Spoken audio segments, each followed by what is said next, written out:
After 6 months আমি আজকে নিজের বাড়ি যাচ্ছি। আমি আজকে খুবই এক্সাইটেড এবং খুবই হ্যাপি। তো আজকে যে আমার ট্রাভেল, এটা সোলো ট্রাভেল। আজকে আমার বর আমার সাথে যাচ্ছে না, কারণ ও ছুটি পায়নি। আমি এখন আছি পোর্ট ব্লেয়ার এয়ারপোর্টে। আমি ওয়েট করছি ফ্লাইটের জন্য। আর আমার ফ্লাইট ছিল বিস্তারা। ফ্লাইটের টাইমিং ছিল 12:20। টেক অফ টাইম আর ল্যান্ডিং টাইম ছিল 2:30 কলকাতাতে। তো আমার সেলফ চেকিং, লাগেজ চেকিং সব কিছু হয়ে গেছে। আর আমি ফ্লাইটের ভেতর এসে গেছি। আর ফ্লাইটও এখন উঠতে শুরু করে দিয়েছে। অ্যাজ ইউজুয়াল আমি বুক করেছিলাম উইন্ডো সিট, কারণ আমি যখনই ট্রাভেল করি, চাই সোলো হোক ট্রাভেল ইয়া ডুয়েট ট্রাভেল ইয়া ফ্যামিলির সাথে ট্রাভেল, আমি হামেশা উইন্ডো সিটই প্রেফার করি। যেহেতু বিস্তারা ফ্লাইট ছিল, সেহেতু কমপ্লিমেন্টারি লাঞ্চ ওরা প্রোভাইড করেছিল। লাঞ্চে ছিল ভাত, ডাল, চিকেন আর পায়েস ছিল, একটা বান ছিল, বাটার ছিল।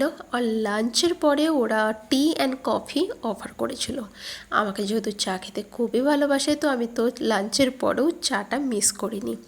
তারপরে নিয়ে নিয়েছিলাম একটু ছোটো সা ন্যাপ নেওয়ার পর দেখলাম যে কলকাতাতে অলরেডি ফ্লাইট ল্যান্ড হয়ে গেছে। এই কলকাতাতে ল্যান্ড হবার পর এয়ারপোর্টে এসি ছিল, এয়ারপোর্টে কোনো প্রবলেম হয়নি। বাট এয়ারপোর্ট থেকে বেরোনোর পর মানে আমি পুরো চিড়চিড়া হয়ে গেছিলাম, বিকজ অফ এতটাই কলকাতার ওয়েদারে গরম ছিল। আর আন্দামানে এখন গরম একেবারেই নেই। আন্দামানে 28 ডিগ্রি অ্যান্ড 30 ডিগ্রি। তো কলকাতাতে যাওয়ার পর আমাকে প্রচণ্ড বিরক্ত লাগছিলো, বিকজ এত গরম ছিল। আর তেমনি কলকাতাতে ছিল ট্রাফিক জ্যাম। আমি যখন কলকাতাতে নেমেছিলাম তখন টাইমিং ছিল 2:30, কিন্তু বাড়ি পৌঁছাতে পৌঁছাতে হয়ে গিয়েছিল 9:10, কারণ এত ট্রাফিক জ্যাম। আর আমার বাড়ির কেউ জানে না যে আমি বাড়ি আসি। তো চলো মা বাবার রিয়াকশানটা কি হয় এটা একটু দেখা যাক।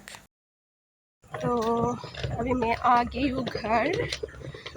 अभी देखते हैं मम्मी पापा का रिएक्शन क्या होगी मेरे को देख के, क्योंकि इतना रात में अकेली।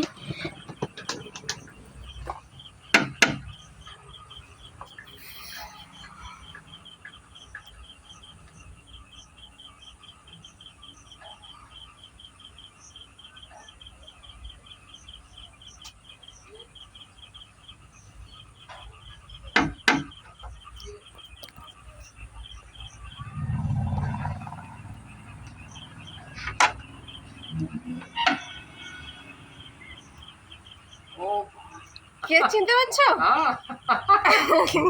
জল নিতে হয়েছে।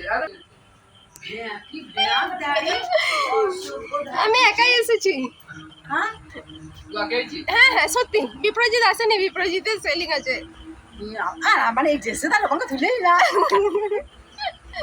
তোরা বুঝতে পেরেছিলে আমি আসছি? না না আমি জানি তুমি সারপ্রাইজ দেবে, এই কথাটা আমি বলেছিলাম।